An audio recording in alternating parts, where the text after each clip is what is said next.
So our today's topic is Salterwood system. Today we will discuss it. Before that we have discussed clear felling system. तो आज हम बात करने वाले हैं सेल्टरवुड सिस्टम की.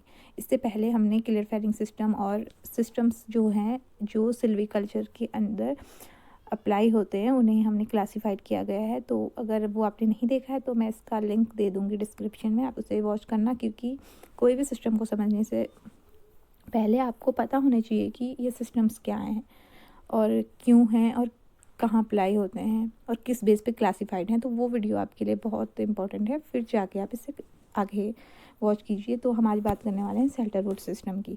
तो क्या होता है सेल्टरवुड सिस्टम?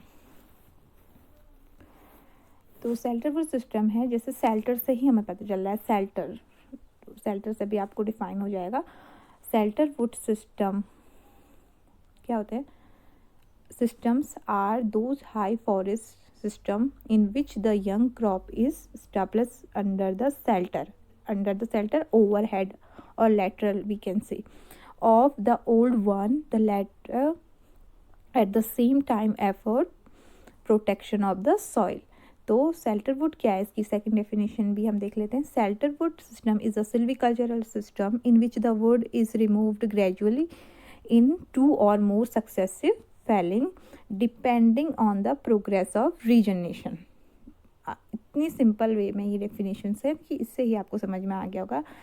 हाई फॉरेस्ट में अप्लाई होता है मोस्ट इम्पॉर्टेंट थिंग, और जिसमें क्या होता है, यंग क्रॉप जो इस्टेब्लिश की जा रही है वो ओल्ड वन को, ओल्ड ट्रीज़ हमारे ऑलरेडी पहले से वहाँ पे हैं और हमने वहाँ पे रीजनरेशन अप्लाई करवा दिया है.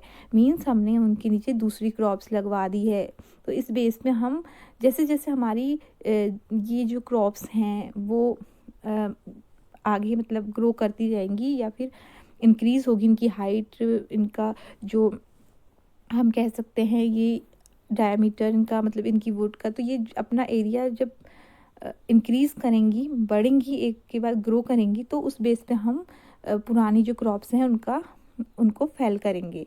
तो इस पे क्या है कि पहले से ही जो न्यू क्रॉप है वो ओल्ड क्रॉप के साथ साथ ही हम वो, इसमें एक चीज़ ये हो जाती है कि हमारा टाइम जो है कि मैनेज हो जाता है. जैसे क्लियर फेलिंग में क्या हो रहा था कि पूरे ट्रीज़ को एक साथ हम कट कर दे रहे थे. वो उसके कुछ एडवांटेज भी थे और डिसएडवांटेजेस भी थे. तो यहाँ पे क्या हो रहा है, जो हमारी जो ओल्ड क्रॉप है वो तो अपना अपना रोटेशन कंप्लीट कर रही है, वो अपना टाइम पीरियड पूरा कर रही है जितना उसको टाइम हमें रखना है. उसके साथ साथ पीछे से जो हमारी और क्रॉप भी जर्मिनेट हो रही है.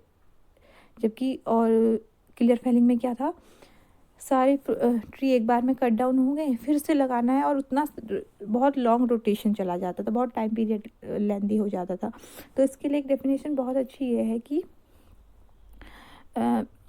दूसरी डेफिनेशन के लिए है कि shelterwood system is a silvicultural system in which wood is removed gradually 2 और मोर सक्सेसिव फेलिंग. तो एक बार में फेलिंग नहीं कर रहे हम, 2 मोर मतलब 2 या 3 बार में हम फेलिंग करेंगे धीरे धीरे.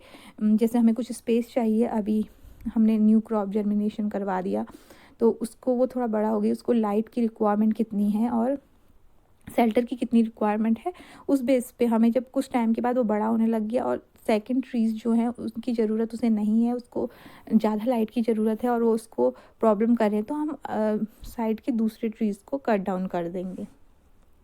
आई होप आपको डेफिनेशन से ये चीज़ क्लियर हो गई होगी कि सेल्टरवुड सिस्टम में क्या हम कर रहे हैं. तो सिस्टम क्या है, नॉर्मली बात है, सिस्टम कहाँ अप्लाई होता है. फर्स्ट थिंग इज़ दैट जब हम रीजनरेशन करवा रहे होते हैं, क्रॉप जर्मिनेट करवा रहे होते हैं, क्रॉप को लगा रहे होते हैं. सेकेंड थिंग इज़ दैट कि जब हम क्या कर रहे होते हैं, हाँ, हमारी कटिंग कर रहे होते हैं, फेलिंग कर रहे होते हैं. दोनों चीज़ें फॉरेस्ट्री ऑपरेशन की इंपॉर्टेंट पार्ट है. जब भी हमने कोई फॉरेस्ट ग्रो करवाया, हम इकोनॉमिक जो हमारा इकोनॉमिक एक्सपेक्ट है उसे भी हम देखेंगे कि हमें किस बेस पे उस फॉरेस्ट एरिया को जर्मिनेट करवाना है और फिर कट डाउन कराना है, क्योंकि हमारी अदर नीड्स भी उसके साथ होती हैं.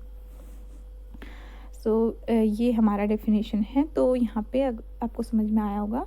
Cedarwood system is defined as a silvicultural system in which mature trees are removed in series to achieve a new even age stand under the shelter of remaining trees. ये इसकी another definition है। जो भी आपको definition इनमें से समझ में आती है आप उससे लर्न कर सकते हैं। इवन आपको इन सबको नोट्स बनाने चाहिए कि स्क्रीनशॉट लेके आप इसके नोट्स बनाइए,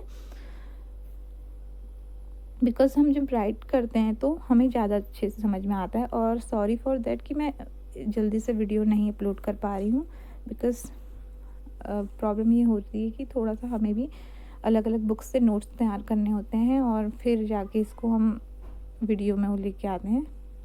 बट कोई नहीं, हम सारे टॉपिक को डिस्कस करेंगे, ठीक है। अब हम देख लेते हैं इसके बाद टाइप्स ऑफ सेल्टरवुड सिस्टम। तो ये आपको समझ में आ गया होगा कि सिल्वीकल्चर सिस्टम में जिसमें क्या होता है कि मेच्योर ट्रीज़ हमारी जो है रिमूव किए जा रहे हैं एक सीरीज़ में। फर्स्ट फैलिंग होगी, सेकंड फैलिंग होगी, मतलब सीडलिंग फैलिंग, अभी हम नेक्स्ट में इसमें डिस्कस करेंगे। सीडलिंग फैलिंग होगी, फिर जाके सेकेंडरी फैलिंग होगी, देन फाइनल फैलिंग होती है। तो उसके बाद हम डिस्कस करेंगे उसको। अब हम बात कर लेते हैं टाइप्स ऑफ सेल्टरवुड सिस्टम की। टाइप्स ऑफ सेल्टरवुड सिस्टम की तो क्या होता है, इसको सेल्टरवुड सिस्टम को उसके बाद क्लासिफाइड किया गया है। तो फर्स्ट है यूनिफॉर्म सेल्टरवुड सिस्टम, इसको and second the shelterwood strip system, third group shelterwood system and fourth is irregular shelterwood system. तो यूनिफॉर्म सेल्टरवुड सिस्टम में क्या होता है, in which regeneration felling is done by making a uniform opening. Uniformly हम जब करेंगे, uniformly मतलब same type का, तो यूनिफॉर्मली जब हम रीजनरेशन फैलिंग करते हैं, हम रीजनरेशन करवाना चाह रहे हैं और हमें फैलिंग करनी है किसी फॉरेस्ट ट्रीज़ में, तो यूनिफॉर्मली हम अप्लाई करेंगे ना। इसके बाद हम इसको डिस्कस करेंगे in details. And second is shelterwood strip system. Strip means strip wise हम जब अप्लाई करेंगे। And fourth is group shelterwood system. Regeneration felling is done scatter groups में। अभी हम इसको भी अलग से डिफाइन करेंगे, ग्रुप्स में, अलग अलग ग्रुप्स में हम कहेंगे, इसको हम करेंगे। नेक्स्ट में है हमारा इरेग्युलर सेल्टरवुड सिस्टम। तो इरेग्युलर सेल्टरवुड सिस्टम को आप देखेंगे, uneven aged crop is produced. Irregular, regularly नहीं है, इरेगुलरली का आप देख सकते हैं। यूनिफॉर्म सेल्टरवुड सिस्टम का एक ड्रॉ यहाँ पर दिखाया गया है, और इसमें क्या है कि जो सेम एज की हमें क्रॉप नहीं मिलेगी। अनइवन एज, कुछ 10 साल की, कुछ 12 साल की, कुछ कह सकते हैं कुछ some are 10 years and some 5 years old trees, 15 years old, मतलब इवन नहीं है, अनइवन है।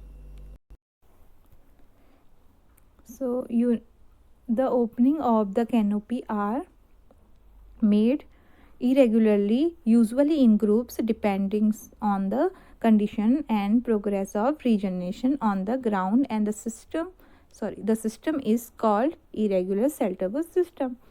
इरेगुलर सेल्टरवुड सिस्टम के उसमें क्या है, इरेगुलरली जो कैनोपी ओपनिंग होगी इरेगुलरली होगी, नहीं कोई रेगुलर उसमें कोई भी अदर वो अप्लाई नहीं होगा सिस्टम। इरेगुलर मतलब हो रहा कि कुछ भी उसमें वो नहीं है, सीक्वेंस से नहीं है या फिर टाइम से भी सेम नहीं है, ठीक है। एंड इसको बोलेंगे इरेगुलर सेल्टरवुड सिस्टम। तो यहाँ पे आप ड्रॉ देख सकते हैं, uniform shelterwood system and strip shelterwood system also you can see here. कैसे अप्लाई हो रहा है, remove cut and establishment cut. Okay, now हम फर्स्ट बात करने वाले हैं यूनिफॉर्म सेल्टरवुड सिस्टम की। तो ये है यूनिफॉर्म सिस्टम, हम इसको बोलते हैं। यूनिफॉर्म सेल्टरवुड सिस्टम आए या यूनिफॉर्म सिस्टम आए तो हम इसको क्लियरली यहाँ पे डिस्कस करेंगे और ये आपको अच्छे से समझ में भी आ जाएगा, कोई प्रॉब्लम नहीं होगी। अगर डाउट्स होते हैं, क्वेरीज होती हैं, comment below.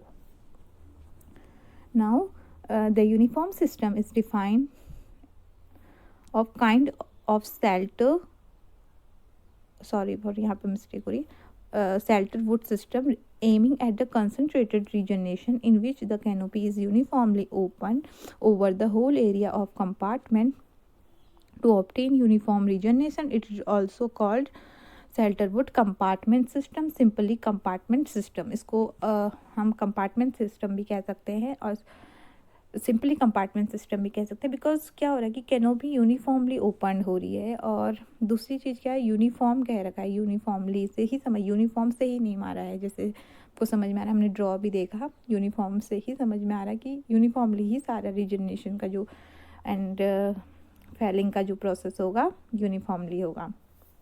Now second thing is that, second definition भी आप इसको आगे डिस्कस कर लेते हैं हम। Silviculture system in which the area to be regenerated is clear cut except for the retention of some seed trees। तो जो है क्लियरली कट डाउन हो जाएंगे इस सिस्टम में। कोई एरिया, जो भी एरिया हम रीजनरेट करवाने वाले हैं, माना कि मैं इस एरिया को रीजनरेट करवा रही हूँ, तो वहाँ पे और सारे ट्रीज़ को कट कर लेंगे हम क्लियरली, लेकिन कुछ जो सीड ट्री हैं, जो हमें सीड प्रोवाइड करवाने वाले हैं, दो ट्रीज़ मतलब उन्हें हम वैसे का वैसा ही छोड़ देंगे, तो वो ट्रीज़ को हम कट डाउन नहीं करेंगे, बस ओनली वो ट्रीज़ को हम क्लियर कट करेंगे जो हमें, जिस एरिया पे हमें रीजनरेट करवाना है, रीजनरेशन करवाना है। तो अदर हमें जो सीड ट्रीज़ हैं हमारे, जो सीड प्रोटेक्शन करने वाले हैं, तो उन ट्रीज़ को हमें वैसे का वैसे छोड़ देना, ईदर सिंगली और इन ग्रुप्स, या तो हम उसे सिंगली छोड़ देंगे या ग्रुप्स में छोड़ देंगे, with the object of the supplying seed trees, with the object of supplying seed, ये शायद मिस्टेक हो गई, दोबारा आ गया है, with the object of supplying seed for natural regeneration of the area. ये इतना कट होना पड़ेगा, ये कट हो जाएगा आपका, ये यहाँ से with the object of supplying seed natural regeneration of area. हमने सीड सप्लाई भी करने के लिए देखना है कि जब भी हम कोई ट्रीज़ को ग्रो करवाते हैं, तो हमें ये भी देखना होता है कि हमें सीड प्रोडक्शन भी करना है, हमें नेक्स्ट जनरेशन को भी देखना है उसकी। तो कुछ ऐसे ट्रीज़ को हमें छोड़ना पड़ता है और कुछ ऐसे ट्रीज़ को हमें उनकी केयर करनी पड़ती है जो हमें सीड प्रोडक्शन करने वाले हैं, तो हमें इस ऑब्जेक्ट को भी ध्यान में रख के अप्लाई करना होता है। दस in the seed tree matter the object of retaining some trees in the overwood is only supply of seed, but also shelter against adverse climatic factor and regulation of the fight admitted on the forest floor for progress of regeneration। तो जो भी हमारा है इसमें main object रहता है कि trees over would only supply for seed, और देखना कि शेल्टर भी प्रोवाइड करना है उसने, शेल्टर भी हमारी कुछ ऐसे ट्रीज़ हमें छोड़ने पड़ेंगे जो हमारी रीजनरेशन जो क्रॉप है उसको शेल्टर भी प्रोवाइड करवाएंगे, जब तक कि वो उस स्टेज में ना आ जाए जहाँ तक उसको शेल्टर की ज़रूरत है। और उसके बाद उसको अगर प्रॉपर लाइट रिक्वायरमेंट की ज़रूरत है, तो हमें उसे फिर उन ट्रीज़ को कट डाउन करना होगा, जब वो एक टाइम पीरियड के बाद हमें सीड भी प्रोवाइड कर देंगे। और दूसरा ऑब्जेक्ट क्या रहेगा कि वो हमारी जो ट्रीज़ है उसको शेल्टर प्रोवाइड भी करवा रहे एंड सीड भी प्रोवाइड करवा रहे हैं। Kind of pattern of feelings, तो कौन सी फैलिंग्स का जो पैटर्न अप्लाई करते हैं हम, let's see. These are preparatory fellings means, preparatory fellings mean is defined as the felling made under, felling को रॉन्ग बता रहा है बिकॉज ये शायद डिक्शनरी में नहीं रहता ना, तो इसमें लाइनिंग आई।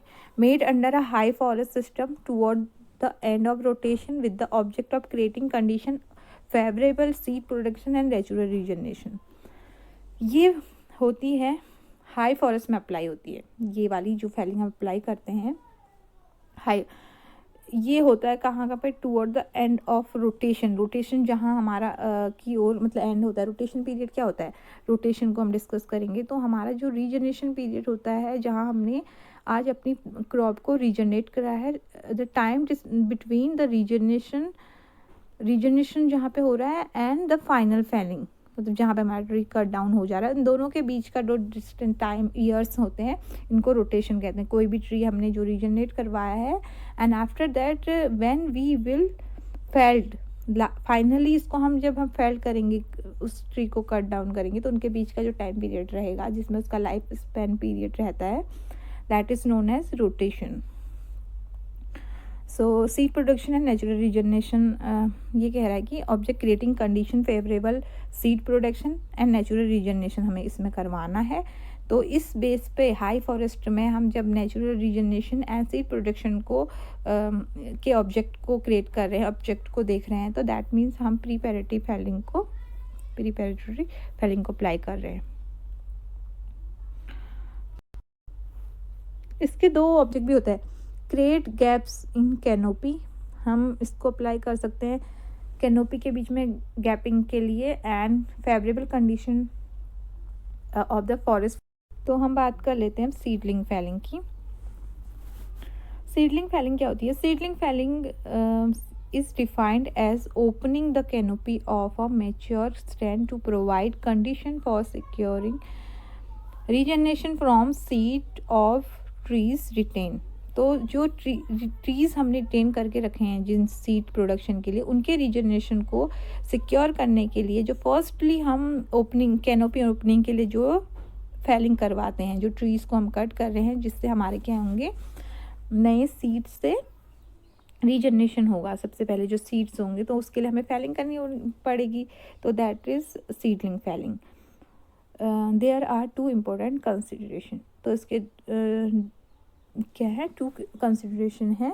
तो number 1, selection of trees to be retained. तो जो भी रिटेन ट्रीज हैं वो उसके सिलेक्शन के बेस पर, and two distance between the trees retained and their position. तो जो ट्री हमने क्या कर रखा है, रिटेन करके रखा है, और उसकी पोजीशन के डिस्टेंस के बेस पर भी ये फैलिंग के दो कंसिडरेशन हैं। एंड सेकंड पॉइंट इज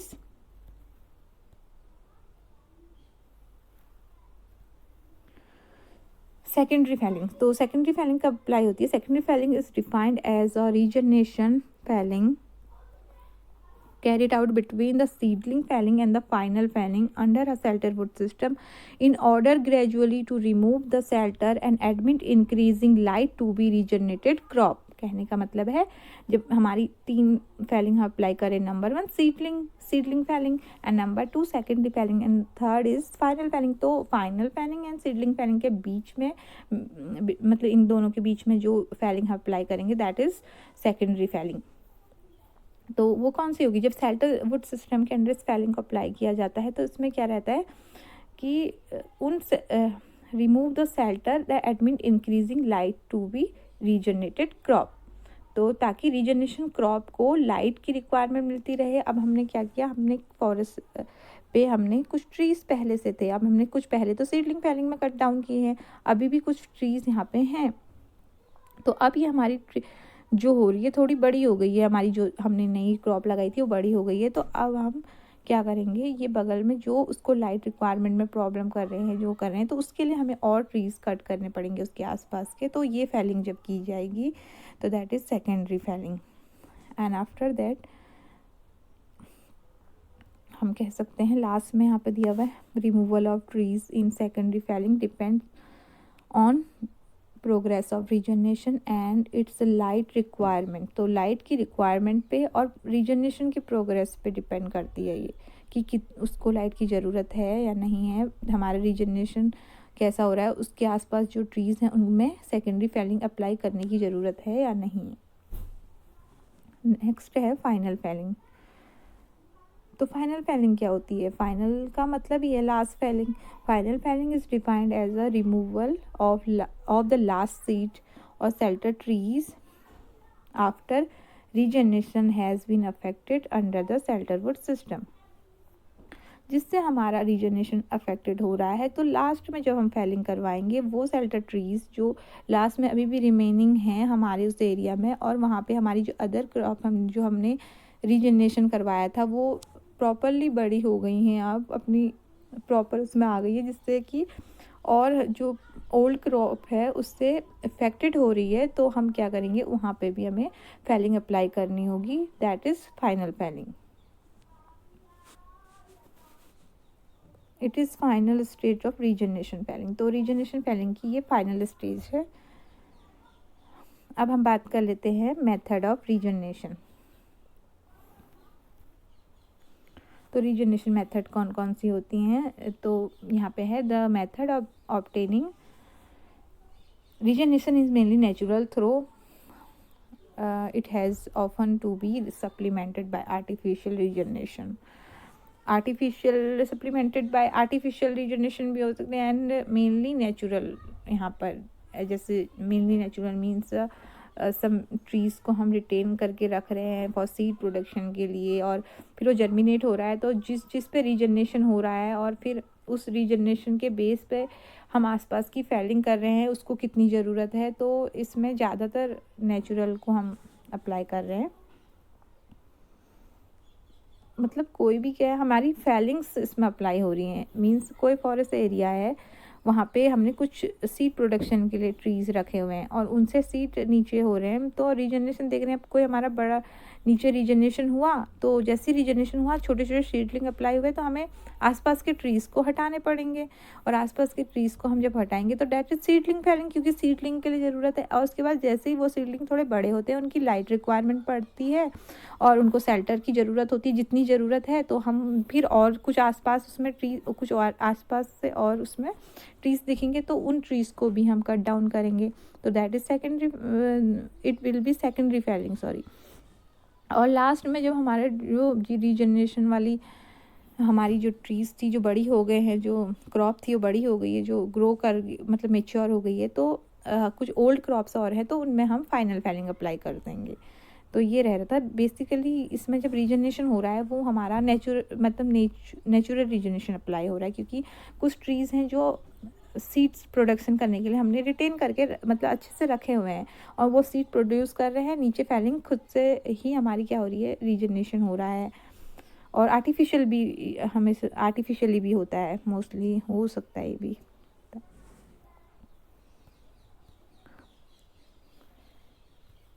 अब regeneration period and periodic blocks, तो ये मोस्ट इम्पोर्टेंट टॉपिक रहता है इसमें यूनिफॉर्म सिस्टम में, तो ये आपको पता होना चाहिए क्या होते हैं periodic block. Periodic block defined as the part और parts of forest set aside to be regenerated और otherwise retreated during the specified period. तो स्पेसिफाइड पीरियड के अंदर हमने कुछ टाइम पीरियड में रखा है कि इसके अंदर हमने इतने से फॉरेस्ट के इतने पार्ट को क्या करना है, रीजनरेट करवाना है या उसमें ट्रीटमेंट करना है, जो भी सिल्वीकल्चरल ट्रीटमेंट्स हो सकते हैं। तो ऐसे को एक स्पेसिफाइड पीरियड के अंदर, मतलब इतने साल से इतने साल के बीच में हमने और एक अलग से फॉरेस्ट एरिया का सेट निकाल के उसे अप्लाई करना है, तो that is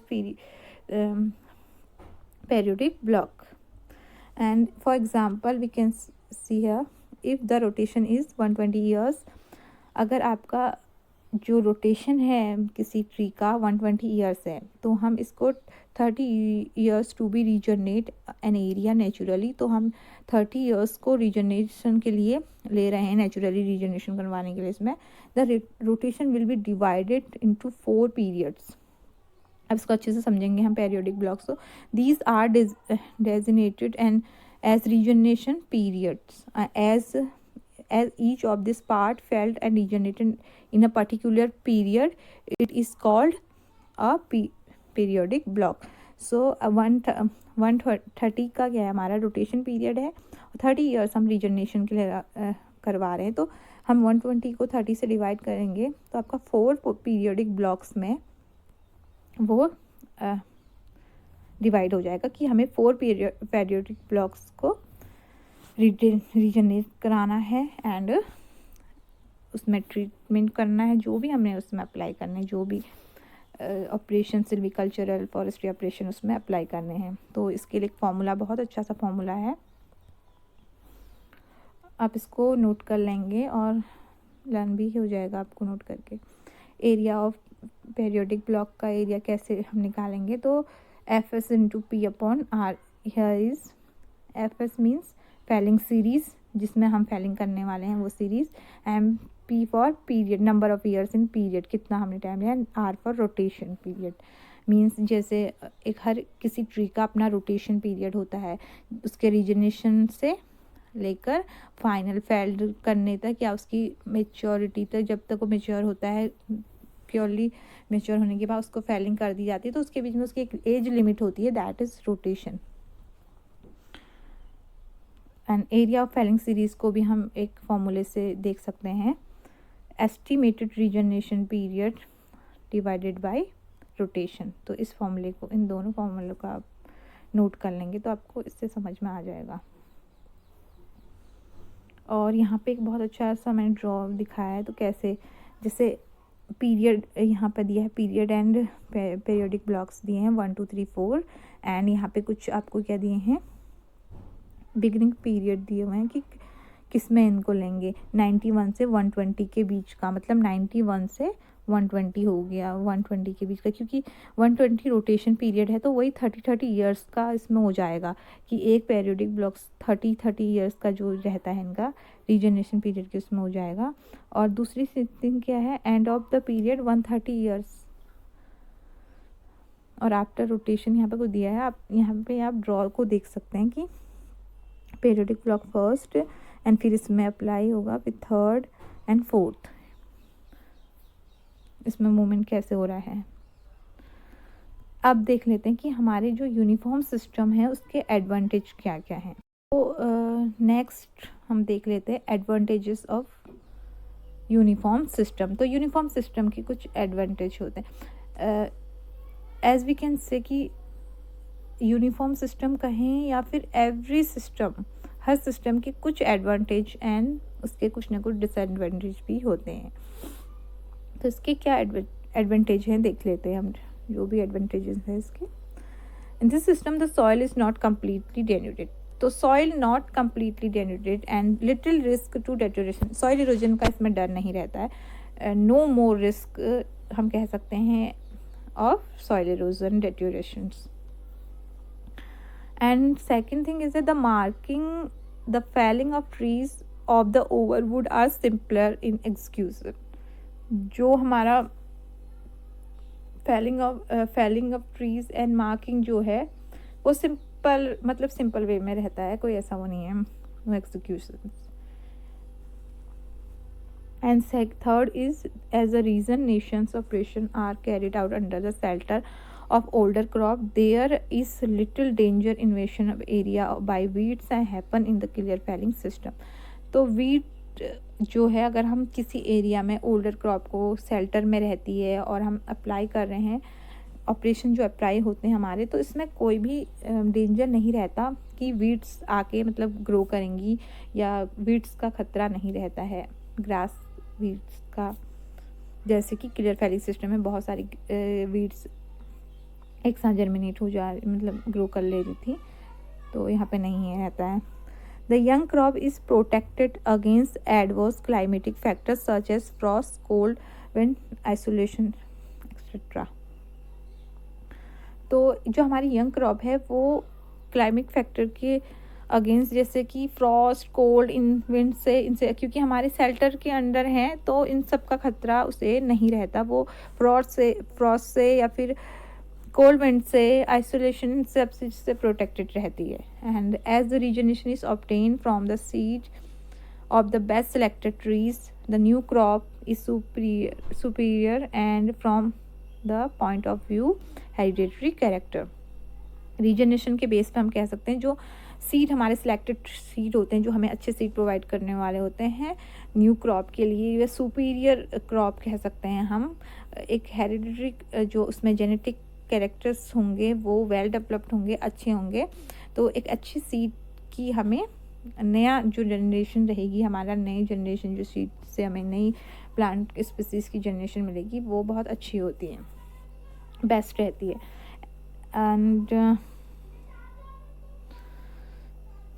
as new crop appear before the old one is harvested, average, सबसे इम्पोर्टेंट पॉइंट यही है इसका कि पुरानी क्रॉप के फेल्ड होने से पहले ही हमारा जो है नई क्रॉप आ जा रही है, नई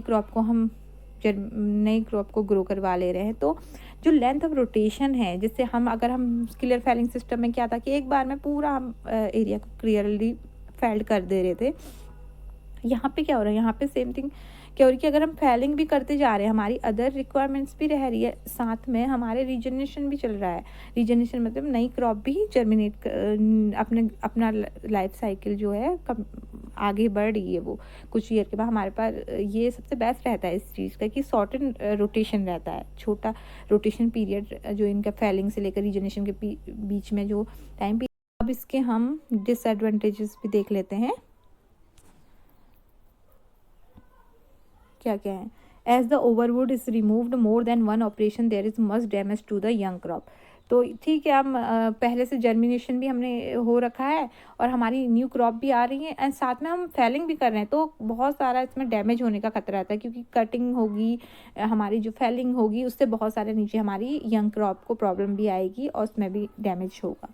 In mixed crop forest which with species having different light requirement and manipulation of canopy required skill and knowledge of the silviculture requirement species composing the mixture। तो क्या है कि mixed forest with species having different light requirements, मतलब जो अलग, अगर mixed forest है तो वहाँ पे हर किसी को अलग अलग लाइट रिक्वायरमेंट्स की ज़रूरत होती है, तो इनको मैनिपुलेशन करने के लिए इसके लिए अच्छी स्किल और नॉलेज होनी चाहिए, अच्छे सिल्वीकल्चरल प्रैक्टिसेस की जो अच्छी हमें हर स्पीसीज़ के लिए जो भी मिक्सचर में हम करवा रहे हैं तो अच्छी नॉलेज की नीड रहती है।